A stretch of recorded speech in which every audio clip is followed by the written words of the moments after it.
Good evening, everyone. Welcome along to episode 3 of the Lockdown Football Quiz. It's another triumph, but this has actually managed to get through tonight after last week's shenanigans. But I'm glad to see a few of you have logged in and we can crack on with the quiz. Just a few points of order. If you've not played it before, basically it's 10 rounds of 5 questions. And every 2 rounds we'll go through the scores, and you are competing against members of the Heroes of Waterloo Sunday League team who I've already done this quiz with. Some members that do this quiz about a week or so earlier, and I'll give you their scores, and that's who you're competing against, unless there's a group of you playing. Of course, you might have got together on Zoom, house party, or whatever social distancing tool you're using these days to stay in touch with your mates. But basically, that's how it works. There's going to be 10 rounds of 5 questions, so 50 points on offer, and we'll work through it like that. There's going to be 2 breaks during the quiz. There's going to be a break for drinks after round 4, and then there is going to be a toilet break after round 6, where you can either go to the toilet or, even better, stay here and talk about the toilets at football grounds you've been to. We had some great chat last week about the various toilets that people had used at football grounds around the UK and beyond, maybe. So do hang around for that chat if you haven't got a slack bladder. Don't cheat, obviously. We're on the internet. We're all friends here, in it together. So it is tempting to look stuff up, but there's no point. So give it your best shot. And one of the 50 questions will be about Steve Bull, the greatest centre forward ever to walk this earth. So one of the 50 questions will be about Steve Bull, to give you a little heads up. Before we start, I've got a couple of shout outs to give. Chunder, yet again, the big Bristol Rovers fan, can't play with us live. He messaged in to say that he's going to play it on catch up, which you can do. He's a top boy. He's working for the NHS in Swindon at the moment, and he's on the coronavirus alert. He's working with the GPs in the community, going out with coronavirus patients. So a big shout out to Chunder. We're also giving a big shout out to Caroline Smith, massive Preston North End fan. She's working tonight as well. Can't play it, but hopefully she'll be playing it on catch up. Husband Tommy, a massive Derby fan. He might be playing it live, or he might be waiting for it to get home and play it together, which would be nice. So they're the shout outs. We've got fans of all sorts of clubs tuning in. Dave Tandy, the Swindon Town fan, is in the house, as is Neil McDonough, Watford fan. Guy Wiseman, big Arsenal fan. Graham Elliott, Millwall fan, all saying hello. Super Slow-Mo is giving a shout out for David Faley, who's playing alongside Rob Sloman tonight. 2 huge Everton fans who made that cracking film Howard's Way, which, if you haven't seen it and want to pass a couple of hours of lockdown, whether you're an Everton fan or not, it's a brilliant film about the 1984-85 Everton team, so well worth a watch. So loads of people in the house. Chris Johnson's in, and he's brought a few mates as well. Big Barnsley fan. He's already getting on the toilet chat saying the best bogs in the Football League or at Oakwell. We know that. So that's great. Good to have everyone on board. Warren Ashurst is here as well. Big Liverpool fan with his eldest son Luke, back for the third week. There's a loyal supporter, if ever there was one. So we're going to crack straight on with it with round one. We're going to do the answers after the first two rounds, and that's the way it's going to work out from now. So round one is relegation places. Relegation places. And question number one: who was the first team to be bottom of the Premier League at Christmas and stay up? So this is a Premier League era question. Who was the first team to be bottom of the Premier League at Christmas and not get relegated? That's question number one. Tim Hooper, a shout out from the Farnham dads, massive Chelsea fan. Good to have Tim on board. Heidi Warwick's back for a third week as well. I think it might have been Heidi who asked for a messy round. There'll be one next week. Question number two of the relegation round. Two of the three teams relegated in the final year of the old Division 1, so that was the 91-92 season, the final year before the Premier League. Two of the three teams relegated have never ever made it back to the top flight. Can you name either of those two teams? So two teams were relegated in the final year of the old Division 1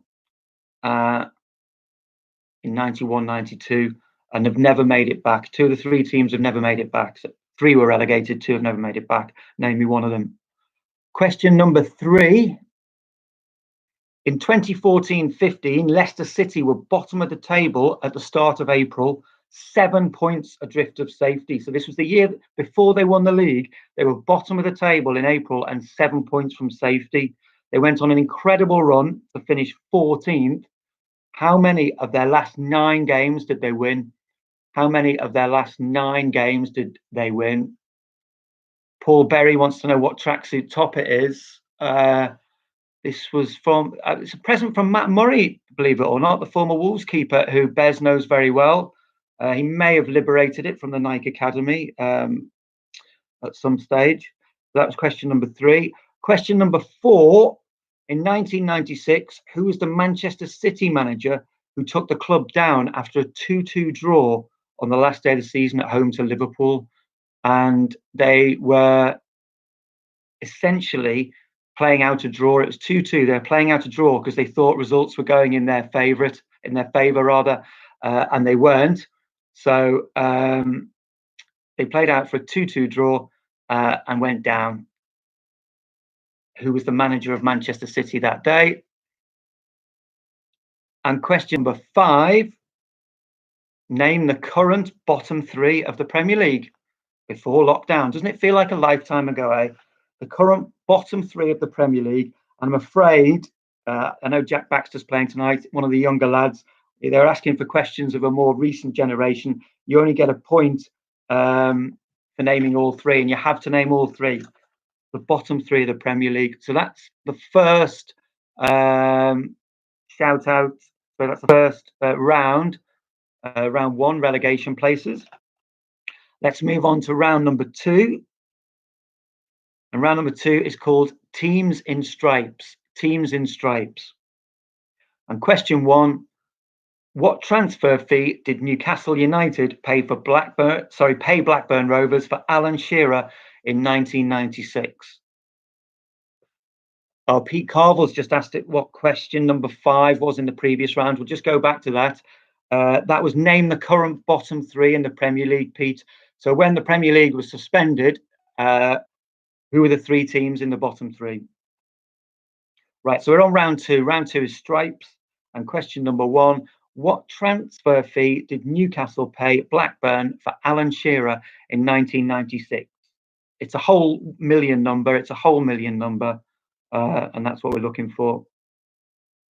Question number two: who played for Juventus between 1991 and 2004, and then managed them between 2011 and 2014?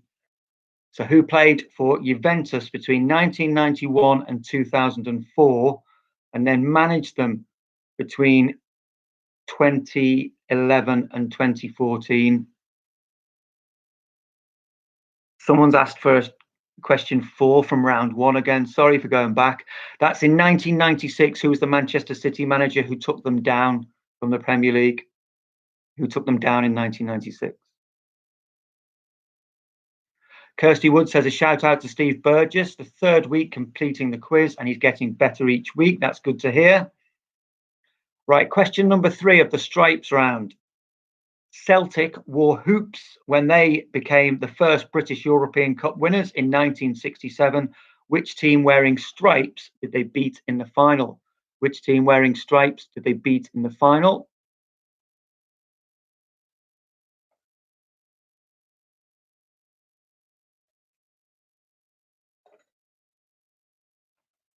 And question number 5, Coventry City won the FA Cup in 1987 wearing stripes. They beat Spurs 3-2. Can you name a goal scorer from either team who was not Keith Houchen? So I'm looking for a goal scorer from either team who was not Keith Houchen. So they're the first 2 rounds. Just give you a minute or so to complete that, and then we'll go back and we'll do the scores. I forgot to say, what I did forget to say, actually, I said you're competing against some members of the Heroes of Waterloo football team who did this quiz a week or so ago. The winner of the quiz the quiz number 3 was Andy Corman. He got 33 out of 50. He got 33 out of 50. Oh, sorry. Right, I've made a mistake here. Let's go back to teams in stripes. Yes, we are missing a question with the teams in stripes. Sorry about that. So the Coventry City question, that was question 5. Question 4, which is the one we're missing, that was the 0-0 draw between AC Milan and Juventus in the 2003 Champions League final. It was one of the worst finals ever played. But where was the match held? So that's question number 4. That's the question missing from round 2. And the 0-0 draw against between AC Milan and Juventus in the 2003 final was one of the worst matches ever played. Where was it held? That's question 4. So to win this quiz this week, to beat the leading hero of Waterloo, you need 33 points. And bringing up the rear last week was Bobby on 23 points. So somewhere between 23 and 33 is what the Heroes of Waterloo got in this quiz. So that's your guide if you're looking to get a win this evening. So that's the first 2 rounds. Let's go through the answers now. One more. Matthew Moore wants to know what was the 4th question in round 1. The 4th question in round 1 was in 1996, who was the Manchester City manager who took the club down? Fred Ivy says Dad wants to know how he plays the quiz with the Heroes. Dad Chris Ivy was a big Heroes player back in the day. Fred, tell your dad he needs to get in touch with the Heroes at Waterloo sometime this decade, and then he gets works his way onto WhatsApp groups, that sort of thing. Can't just swan in here after 10 years expecting to be in every WhatsApp group that exists, mate. Right, here we go. Answers for the first 2 rounds. Relegation places. The first team to be bottom of the Premier League at Christmas and stay up was West Bromwich Albion.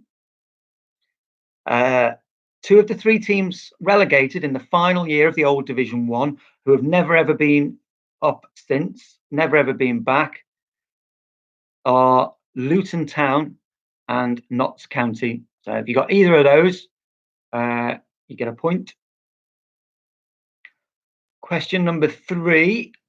In 2014-15, Leicester were bottom of the table at the start of April with 7 points from safety, and they went on an incredible run. They won 7 of their last 9 games. The Manchester City manager who took the club down in 1996 as his team played out a 2-2 against Liverpool in the belief they were safe was Alan Ball.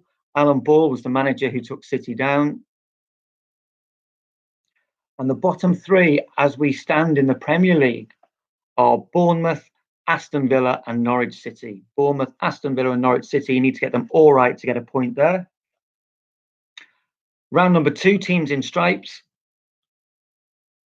The transfer fee Newcastle paid Blackburn for Alan Shearer was £15 million. Antonio Conte was the player for Juventus for 13 years and then manager for 3 years. Antonio Conte was the Juventus player and manager. Celtic beat Inter Milan in the 1967 European Cup final. They beat Inter Milan.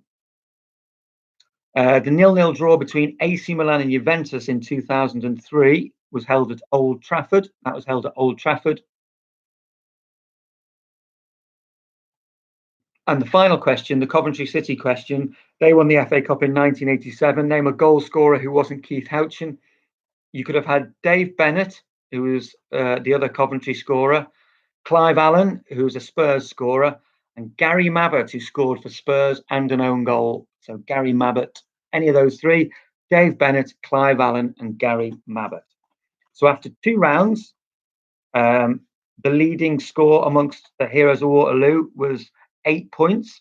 That was Luke and Andy Corman. Luke and Andy Corman on 8 points each. And bringing up the rear were a host of players on 5 points. So if you're anywhere between 5 and 8, you're doing all right. You're in there. You're in the fight. You're hanging on in there. Fred Ivy's doing 5. The Wolf Whistle podcast. Great to have you on board tonight with 5 out of 10. Warren Ashurst, 9 out of 10. Massive shout out to Warren. His dad, Jack, a former Leeds United footballer. So there's a pedigree there, definitely. Lots of scores coming in. Andy Adamson, 7 out of 10. James Kent is off to a flyer with 9 out of 10. Still really want to hear James Kent's story about going on £1 million drop and not winning a penny. Pete Carville with 1 out of 10. It's all about playing, Pete. It's all about playing. Great to have you back. The London Wolves, another supporters club, will get involved. And James Darlaston from Iggy Neal's Coventry Army with 6 out of 10. Great work, lads. So let's move on to round number 3, which is films. Let's move on to round number 3, films. So if you're on social media, I did send out a few hints about what these questions might be. Question number 1 in films. In the famous football match in the film Kes, which is possibly the greatest film ever made, it was refereed by Mr. Sugden, who is the actor Brian Glover. So he refereed a schoolboy football match in the film Kes, and he also played in the game. So he's player and referee.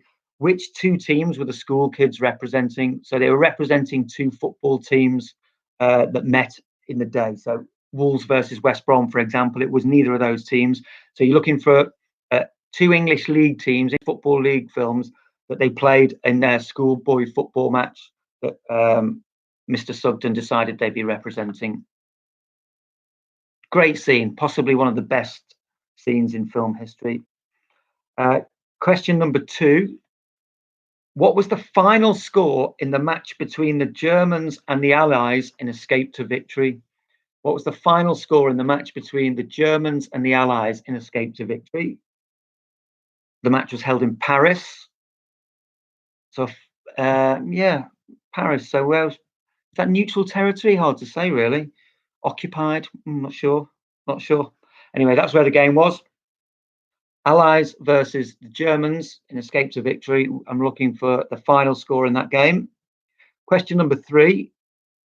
Now, many professional footballers of the day took part in that film. They had leading roles in the film. There was one English club that had more representatives than any other. They had 7 in total who had acting parts, plus a whole load of extras. They basically supplied the players for that film. Can you name the club? So that's question 3. Can you name the club that supplied the players for the film? And question number 4. In the film Trainspotting, after Renton's famous bedroom scene, he lies back down on the bed and says, "I haven't felt that good since whose goal against Holland in 1978? I haven't felt that good since whose goal against Holland in 1978? Another famous scene from cinema history, Trainspotting. And the final question in the film round number 5. The Damned United is about Brian Clough's tenure at Leeds United. Damned United is about Brian Clough's tenure at Leeds United. How many days was he in charge of Leeds United? It's quite well known, but I will give it you within 2 either side of the days.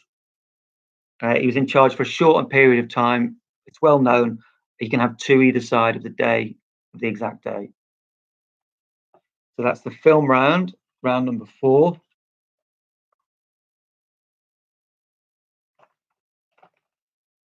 Round number 3.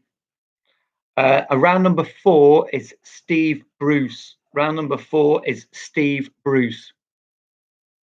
And the first question, how many different club sides has Steve Bruce managed? How many different club sides has Steve Bruce managed?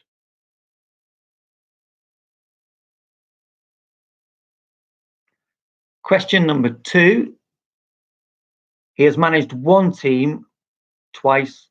Which one is it? He's managed one team twice. Lots of nicknames flying in for Steve Bruce. Question number 3. He famously scored 2 injury time goals to help Manchester United beat which team on the way to the 92-93 Premier League title? Their first title in 26 years, I think. He famously scored 2 injury time goals. It was when Alex Ferguson and his assistant Brian Kidd ran on the pitch celebrating. So who were the opponents that day? Question number 4. Which team did Steve Bruce begin his playing career with? Which team did Steve Bruce begin his playing career with? And I'll give you a clue. It's not Norwich City. It's not Norwich City.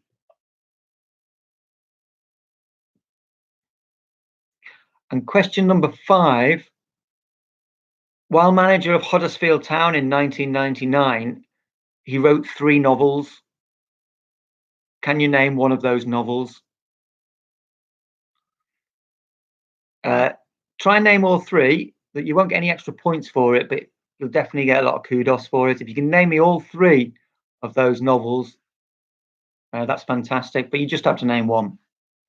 So that's the first 4 rounds. We'll go through the answers shortly, and then we'll have a minute to top up your drinks or whatever you're doing.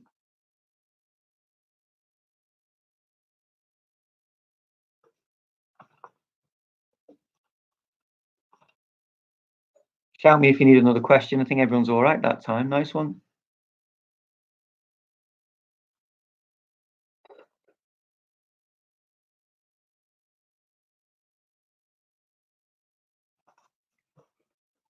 Right, let's go through the answers. Round 3 was the film round. The famous football scene in Kes, refereed by actor Brian Glover, Mr. Sugden, the games master, who also took part in the game. The 2 teams school kids were representing were Manchester United and Tottenham Hotspur. And actor Brian Glover, Mr. Sugden, played a slightly balding Bobby Charlton. His words, not mine.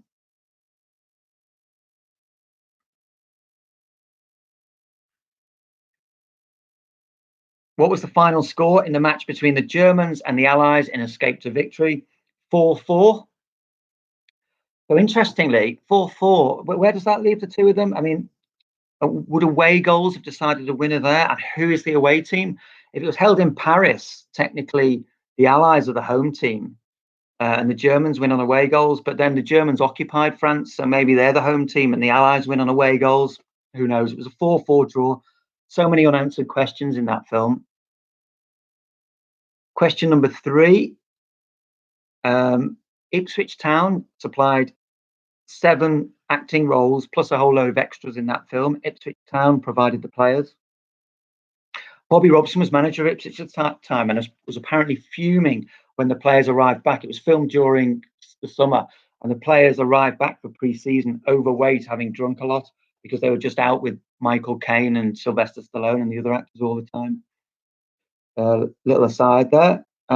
Question 4. In the film Trainspotting, after Renton's famous bedroom scene, he lay down and said, "I haven't felt that good since Archie Gemmel's goal against Holland in 1978. Matt Dobson, bang on the money with the Allies match, saying the Allies were put into the away changing room by the German officer. So there you go. It's a 4-4 draw, and the Allies won on the away goals rule. Well in, Matt Dobson. Jack Baxter asking, it's a 2015 Molbeck.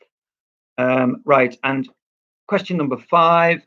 The Damned United is about Brian Clough's tenure as Leeds United manager. He was in charge for 44 days. 44 days in charge there. So if you got 42 to 46, you can have that. 40 to 46, you can have that. And round number 4 with Steve Bruce. He has managed 10 different club sides. 10 different club sides. He's managed one club twice. That's Wigan Athletic. He's managed Wigan Athletic twice.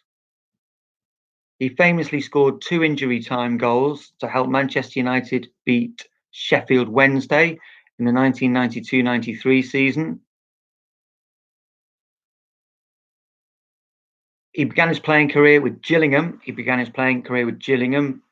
was then signed by Norwich, and then he moved on to Man United. And the 3 novels he wrote as manager of Huddersfield Town, which go for big money on eBay these days, if you have a look, they were called Striker, Sweeper, and Defender. Striker, Sweeper, and Defender. So there you go. That's the first 4 rounds. And we're going to take a little minute now, have a break, and come back with rounds 5 to 10.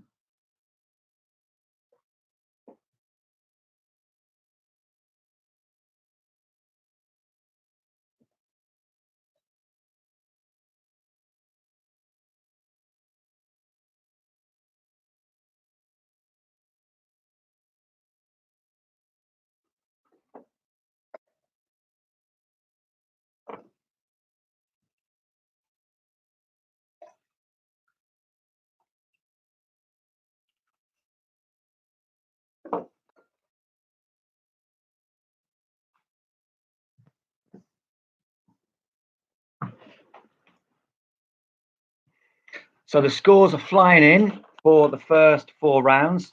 This is what you're up against. You're up against the Heroes of Waterloo, and the leading score after 4 rounds, Andy Corman, was killing it. He was on 13 out of 20. He did really, really well. And they were bringing up the rear with 2 lads on 8 out of 20. So there's some scores coming in here, lads. You're doing really well. And girls, brilliant stuff. Heidi Warwick wants to know why the very small Modric top. That belongs to my very small son. Paul Keith on 14 points. Great work from Paul. Pete Carville asks for a bonus point for knowing all 3 Bruce novels. He's on 2 out of 20. So Pete, you can have 3 bonus points for each novel there. So take yourself up to 4 out of 20 at the very least. Tim Hooper on 13 out of 20. Jack Baxter on 12 out of 20. And Warren Asher's 15 out of 20. Great scores. Rob Harris for the FZY crew on 13 out of 20. That's brilliant. Great scores, lads. So now we're going to move on to round number 5. Round number 5 is called FA Cup Finals. FA Cup Finals. And question number 1, who missed Liverpool's penalty in the 1988 FA Cup final to help Wimbledon to a shock victory? Who missed Liverpool's penalty? I think I'm right in saying it was the first FA Cup final penalty that was not converted. It was saved by Dave Besant. Who missed Liverpool's penalty in the 1988 FA Cup final? Question number 2. Which 2 teams contested the first FA Cup final at the new Wembley? Which teams contested the first FA Cup final at the new Wembley? And that was in the year 2007. The year 2007.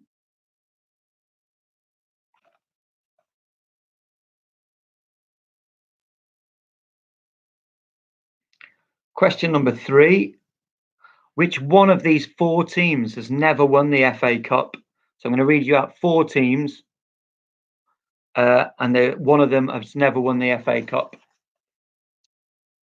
Charlton Athletic, Barnsley, Leicester City, and Cardiff City. One of those four has never won the FA Cup.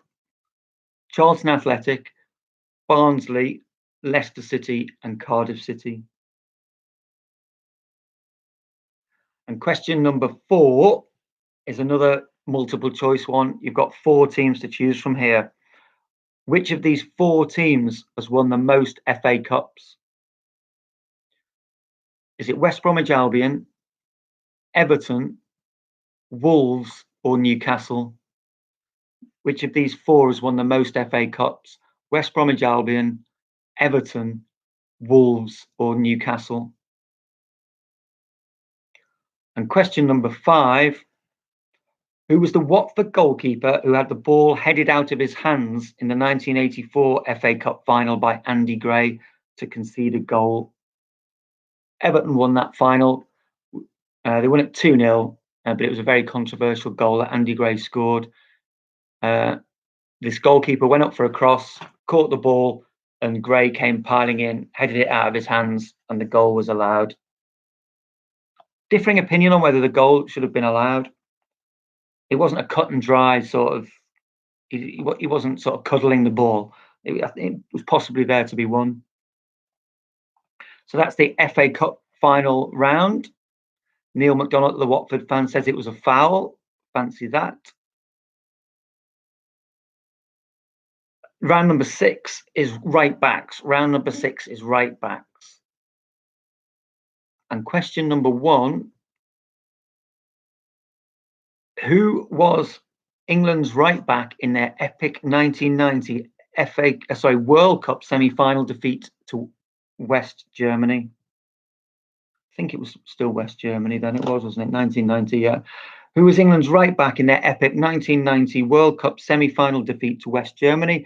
The game was on. The BBC showed it at the weekend, didn't they? So if you watch that, you'll probably know. Question 2. Who was Wales's right wing back at Euro 2016 when they got to the semi-finals?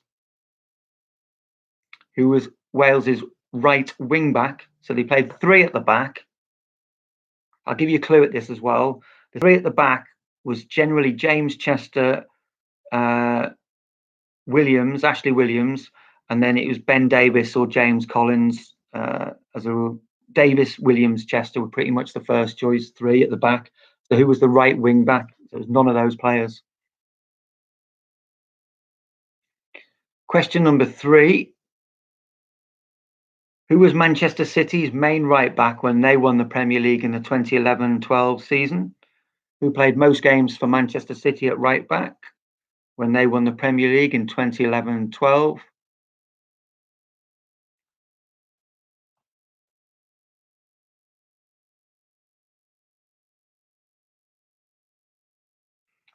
Question number 4. Who is England's most capped right back? Who is England's most capped right back?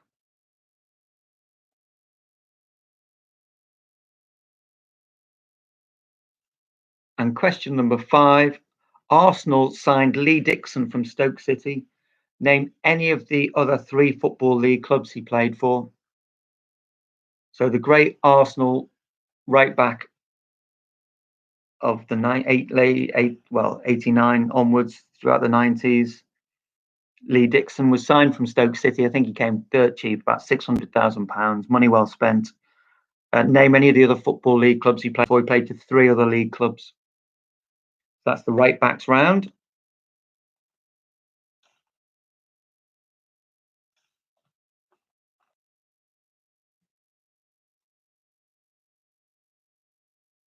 And we're going to go through the answers now. And if you're all ready to go, we'll go through the answers and then we'll give you the scores that you're competing against for the Heroes of Waterloo. So, FA Cup finals. John Aldridge missed Liverpool's penalty. The new Wembley, the first final at the new Wembley in 2007 was Manchester United against Chelsea.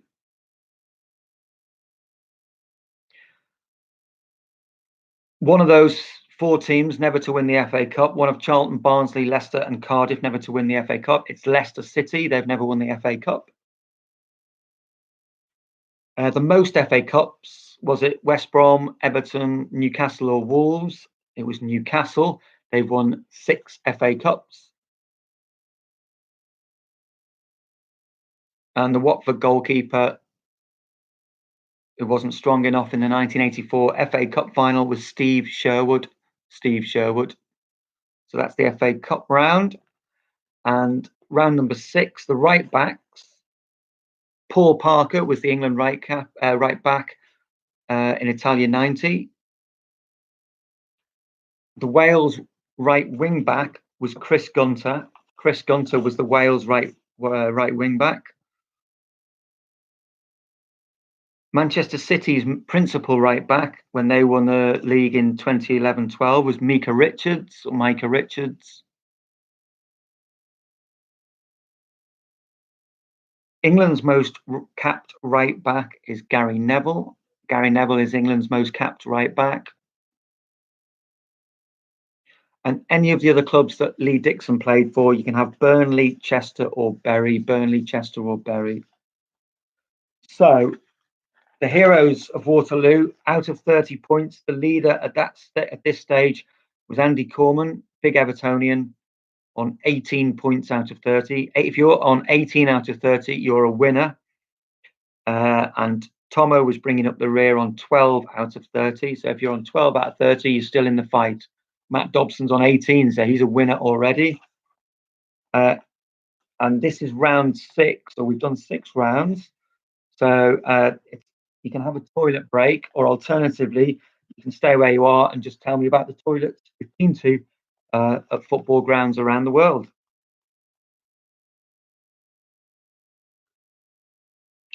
Andrew Glenn says Zabaleta. No, it's not. Zabaleta did play a few games that season, but Micah Richards played a lot more. It was Micah Richards.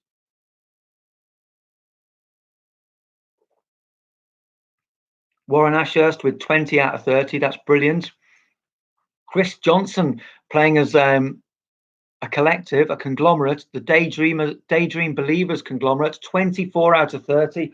I should give a shout out I gave a shout out to Howard's Way earlier on in the piece, a great Everton film. There's a brilliant Barnsley film out called Daydream Believers about their promotion and how they got on in their first and only ever Premier League season. Chris Johnson was one of the directors on that film. Lots of time during lockdown to get some football films under your belt. I can definitely recommend Daydream Believers. Great film about Barnsley and what that title did, what that promotion in 96-97 did for the town of Barnsley and then their subsequent season in the Premier League. James Kent, 16 out of 30. It's all going wrong, he says. I disagree. Paul Berry says, where are these films available? They're the downloads on iTunes. Definitely, you can get them all on iTunes. Daydream Believers and Howard's Way are definitely on there. And Kes, one of my favourite films of all time, that.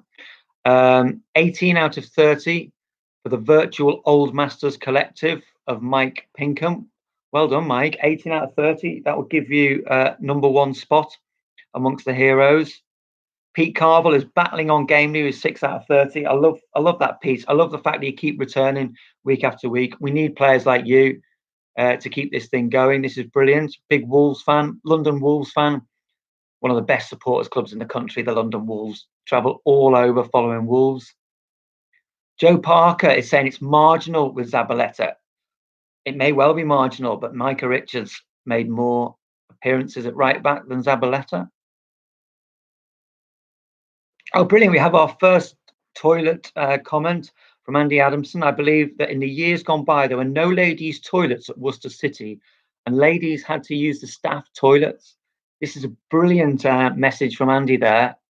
Proper niche toilet comment. Worcester City, certainly lower down the league ladder. So any women watching who've been to the toilet and needed to complete their ablutions at Worcester City's ground, did you do it in the staff toilets? Do let us know. James Kent says Zabaleta played a few games in central midfield. Not sure about that. Heidi Warwick is backing me up, saying it was definitely Micah Richards.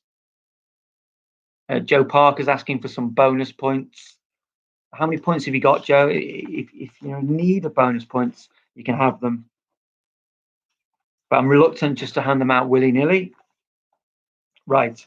Let's move on. York City Toilets, says Warren Ashurst. Brick wall behind the main stand. Yeah, there are so many brick walls behind the main stand. Paul Keith, I'm sure you went to the Holly Park Toilets, an open wall. Holly Park, South Liverpool's ground. Oh, that's brilliant to hear Paul Keith talking about South Liverpool, a proper team back in the day. Sadly, I think their ground is now a car park for Liverpool South Parkway train station. But South Liverpool is where John Aldridge, who features in this quiz, where he began his football career. Nick Hansen says, my wife Jo once used the ladies in the San Siro and says it was just a hole in the ground. Rob Goodcliffe says, 77, my dad Ted's age. Shout out, please. He remembers Newcastle's last major trophy, the Big Freeze, and his first banana. Well in, Rob. That's a great message. Can anyone beat 77? Anyone older than 77 playing this? Matthew Moore says, at MK Don's toilets got put out of order by AFC Wimbledon in a toilet gate incident. I wouldn't want to incite any MK Don's Wimbledon rivalry. We all know which team holds the moral high ground there. Paul Berry says, Dave Watt loves John Aldridge. And Dave Watt says, don't get me started. So John Aldridge incident going on there with the Wolverhampton lads. So let's crack on. We've all had a chance to go to the toilet or speak about the toilets you've been to. We're going to round number 7, and round number 7 is called the number 50. Round number 7 is the number 50. If you wrote all 92 league clubs alphabetically, what letter would be the 50th club? I'll give you this within either side of one letter. So question 1, if you wrote all 92 league clubs down from, say, I don't know what the first one is, Accrington Stanley, to the last one, Yeovil. If you wrote them all down, what letter would the 50th club begin with? And you can have it one letter either side.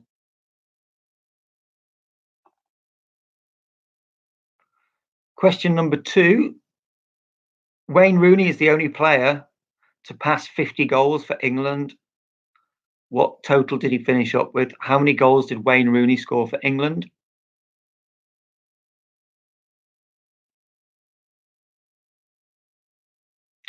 Question number 3.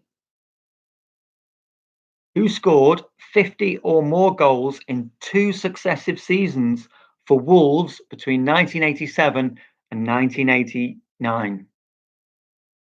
Incredible feat. Who scored 50 or more goals, not just once, twice for Wolves between 1987 and 1989?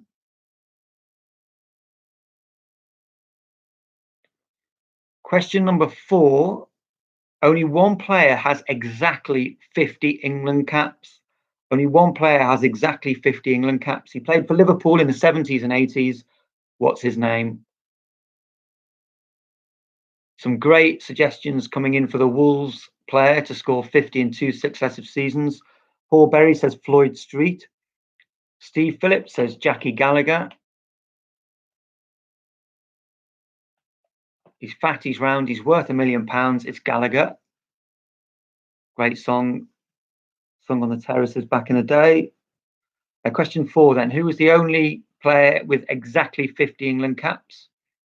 He played for Liverpool in the 70s and 80s. And question number 5, in all competitions, in all club competitions, how many times has Lionel Messi scored more than 50 goals in a season? How many times has Lionel Messi scored more than 50 goals in a season?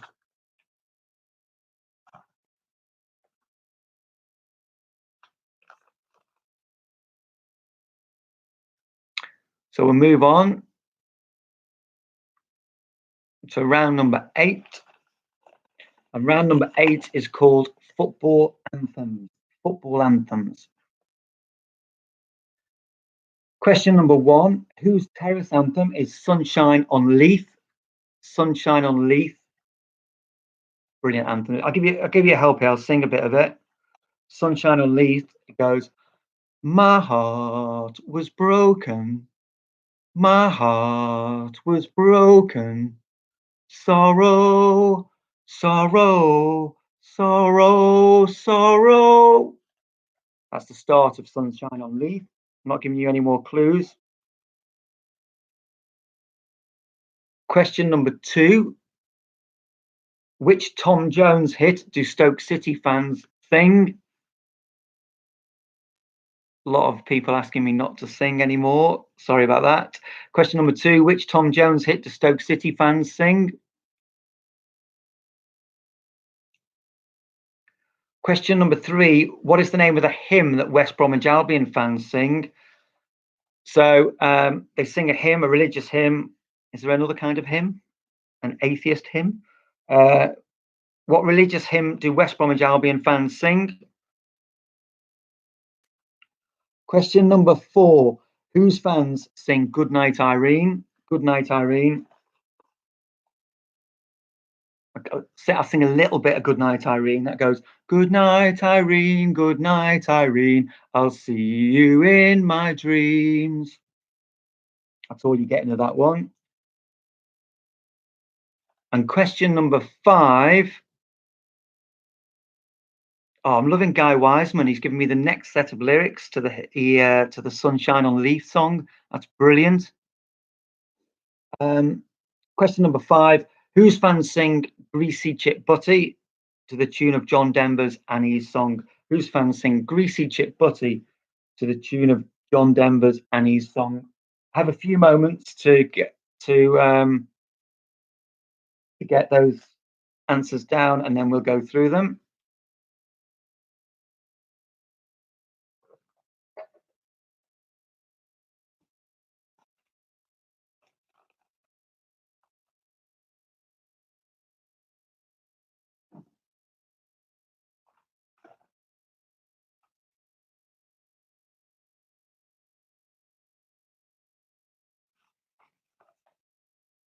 So let's go through the answers, round 7 and 8. Number 50 was the name of round number 7. If you wrote all 92 league clubs alphabetically, the 50th club would begin with the letter M. Begin with the letter M for mother. M. Question number 2. Wayne Rooney is the only player to pass 50 goals. He scored 53 goals for England. He scored 53 goals for England.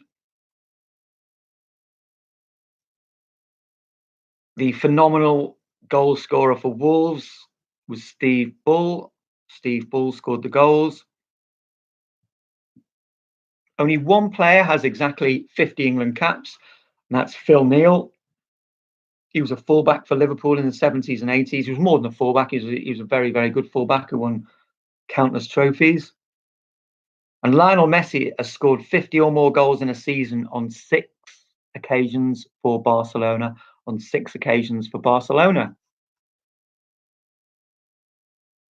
Round number 8. Whose terrace anthem is Sunshine on Leith, which I apologise for murdering a few moments ago. That belongs to Hibernian. I don't care who you support and how good you think your own team's song is. Listen to Hibernian fans singing Sunshine on Leith. I think if you type in best rendition or best version of Sunshine on Leith on YouTube, it gives you the Hibernian fans at the 2016 Scottish Cup final. And it's just the best song. It's a brilliant, brilliant anthem. And although I'm sure you all think your own team has got the best anthem, you haven't. Hibernian have got the best anthem, definitely. Sunshine on Leith. The Tom Jones hit sung by Stoke City fans is Delilah. West Bromwich Albion fans sing The Lord's My Shepherd. Good Night Irene is sung by Bristol Rovers fans. One for Chunder there, who can't be with us live tonight. He's working for the NHS. Bristol Rovers fans sing Good Night Irene. And the Greasy Chip Butty song is sung by Sheffield United fans. So, how are we doing here? 8 rounds done so far. I'm not getting any royalties for singing Proclaimers songs, Joe, unfortunately. 8 rounds gone. The leader for the Heroes of Waterloo was Andy Corman, massive Everton fan. He had 25 out of 40. And bringing up the rear on 15 out of 40 was Bobby, top County Durham boy. Great player for the Heroes of Waterloo. Once played in the same youth team as Jonathan Woodgate. He was a proper player, was Bobby. So if you're on 15 to 25, you're in the mix with the Heroes of Waterloo. There's some great scores coming in. Pete Carville's picked up as well with 9. James Kent's on 23. Andy Adamson, 25. He'd be top of the Heroes. The Wolf Whistle podcast on 14. Good to have you along tonight. Guy Wiseman got 4 out of 5 on the anthems round. The Daydream Believers Collective not only are doing well to plug their film, they're actually scoring well. 29 out of 40 for the Barnsley boys. Tim Hooper on 22 out of 40. Good solid score from Chelsea boy Tim. James Darlaston, 21 out of 40. These are good scores, lad. Jack Baxter, who complained one week that there weren't any questions for the younger fans, is on 22 out of 40. So he's flying. Great score from Jack. Super Slow-Mo, who did a great score, Rob Sloman and David Fairley, they're on 23 out of 40. They're well in the mix. Graham Elliott, 9 out of 40, flying the flag for Millwall. Big shout out for Ben and his hat as well. I'd love to see Ben's hat. If you can get a photo of Ben's hat to me in any format, that would be brilliant. Twitter, Instagram, text if you know my number. Guy Wiseman, 16 out of 40. So all going well. So we're into the last 2 rounds now, everyone. Into the last 2 rounds.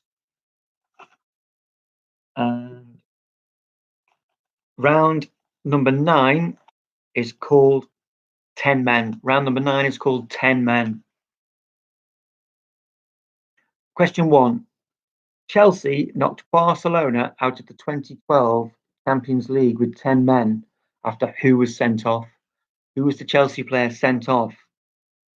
And yet they still knocked Barcelona out of the Champions League in the Nou Camp in 2012. Question number 2. Manchester United won the 1985 FA Cup final with 10 men in extra time against Everton. Who scored their winning goal? Who scored their winning goal?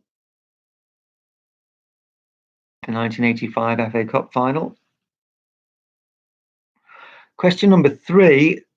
It's a bit of an oldies question, but you should know it even if you're a youngie. It's quite an iconic moment. Leeds and Liverpool were reduced to 10 men after 2 players had a fight on the pitch in the 1974 Charity Shield. Disgraceful. Raising money for charity. Which 2 players had the fight? Leeds United played Liverpool and 2 players had a fight on the pitch. 2 great players, by the way. We're talking world-class footballers. Got into a bit of argy-bargy on the pitch and was sent off. Question number 4. Northern Ireland went 1-0 up against Spain in the 1982 World Cup, host Spain no less, and held on with 10 men to beat them. Who scored their goal that day? Who scored the Northern Ireland goal? Incredible win, that. I think it was in Seville, might be wrong. Too young to remember it. And question number 5. Manchester City came back from 3-0 down to win 4-3 at Spurs in the FA Cup in 2004.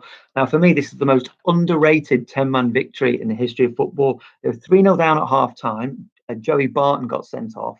Away at Spurs, Kevin Keegan was the manager. They came out for the second half and they won 4-3. Absolutely incredible. Absolutely incredible. Can you name any of the Manchester City goal scorers that day? There were 4 separate goal scorers. Name any of the 4 and you get a point. So from 3-0 down to 4-3 off.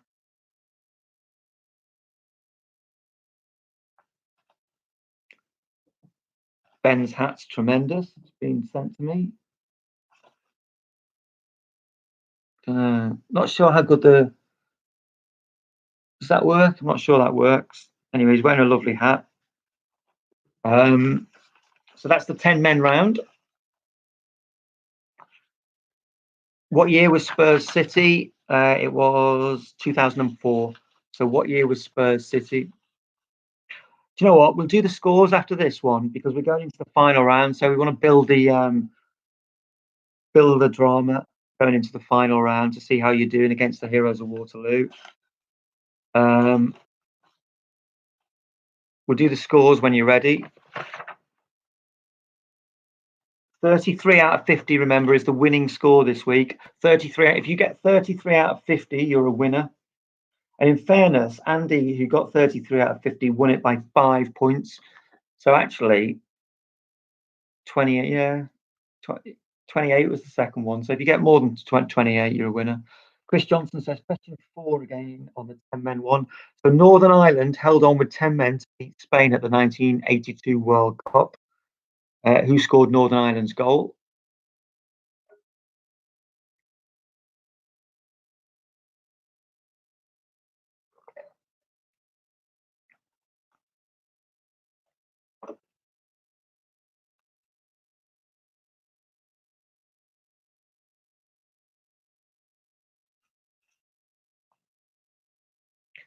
And question 5 again. Someone's asked for question 5 on the 10 men round. Name any of the Manchester City goal scorers after they came back from 3-0 down against Spurs in 2004 to win 4-3 with 10 men. They won 4-3 with 10 men. Name any of the 4 City goal scorers.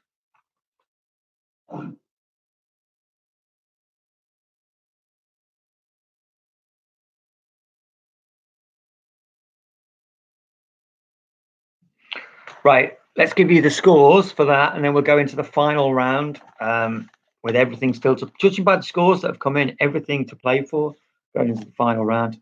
So this is the 10 men round, and the scores we've got.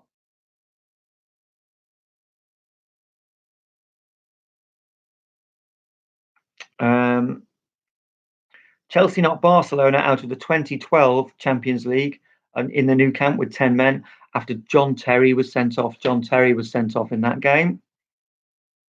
Manchester United won the 85 FA Cup final with 10 men in extra time. Norman Whiteside scored the goal.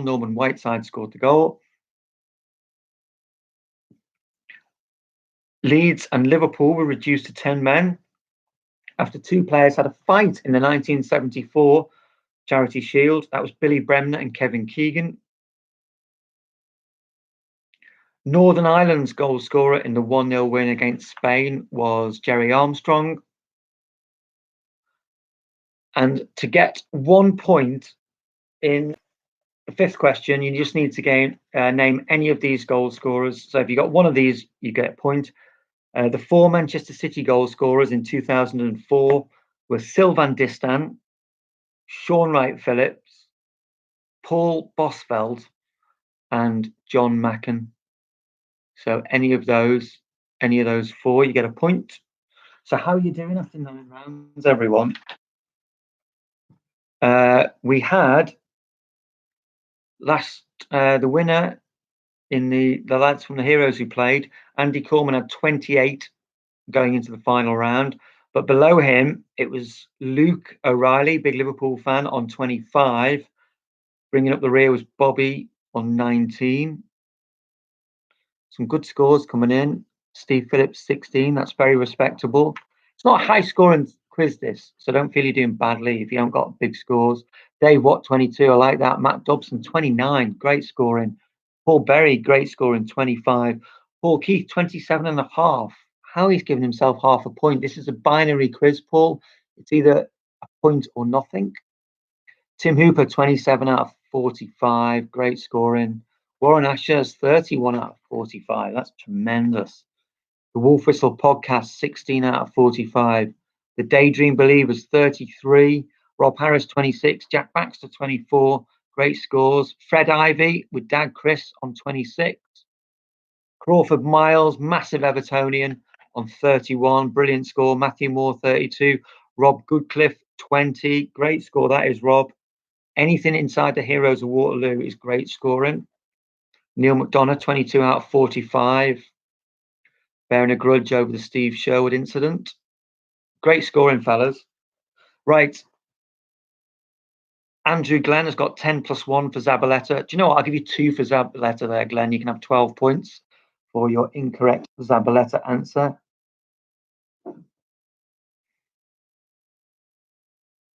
Right, let's go with the final round. The final round. Oh, Mark Townsend is having a bit of banter with another player who he doesn't know, as far as I'm aware. Warren, I had a poster of your dad on my bedroom wall in the mid-1980s. I'm loving that. So Warren Ashurst, one of our players tonight, his dad Jack played for Leeds United, and Leeds United fan Mark Townsend has messaged in to say to Warren that he had a poster of his dad in his bedroom wall. Oh, this is the community collective we're looking for, isn't it? During this lockdown. Mike Pinkham, 27 out of 45. Great score, that is, Mike. Right, the final round is the Tube or the London Underground, depending on what you want to call it. It's the Tube. This will suit away fans who go to away matches, and obviously the London Wolves Supporters Club. It'll suit you lot. It'll suit you. But let's see how you get on anyway. Question number 1. What is the nearest tube station to Stamford Bridge? What is the nearest tube station to Stamford Bridge? That's Chelsea's ground. Question number 2. Arsenal tube station. Arsenal tube station is on which line? Which line is Arsenal tube station on? Being slightly distracted here by the bedroom poster layout of Mark Townsend's wall as a child. Putting images in my head that I might not want. Question number 3. Who are you going to watch if you get off at White City on the Central Line? Which team are you going to watch if you get off at White City on the Central Line? Patrick asks, do you think the Newcastle takeover will happen? I would say it might do. Question number 4. Upton Park is serviced by 2 tube lines. So Upton Park, where West Ham used to play serviced by 2 tube lines. Can you name either of them? Can you name either of them? And question number 5, if you walk down Wembley Way from the stadium, so from Wembley Stadium, you walk down Wembley Way, you get to the tube at Wembley Park, you get to Wembley Park Station. Which 2 tube lines is that on? So same sort of question as question number 4. Name the 2 tube lines that you can arrive at Wembley Park by, and then you can walk up Wembley Way to that ground. So is everyone happy? I'll give you a minute or so.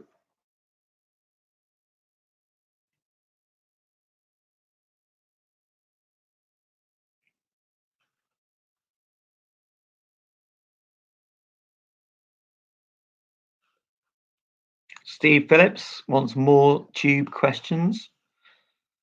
Wolves fan who lives in London, I'm not surprised. Neil McDonough, the Watford fan, says it was his kind of round as well.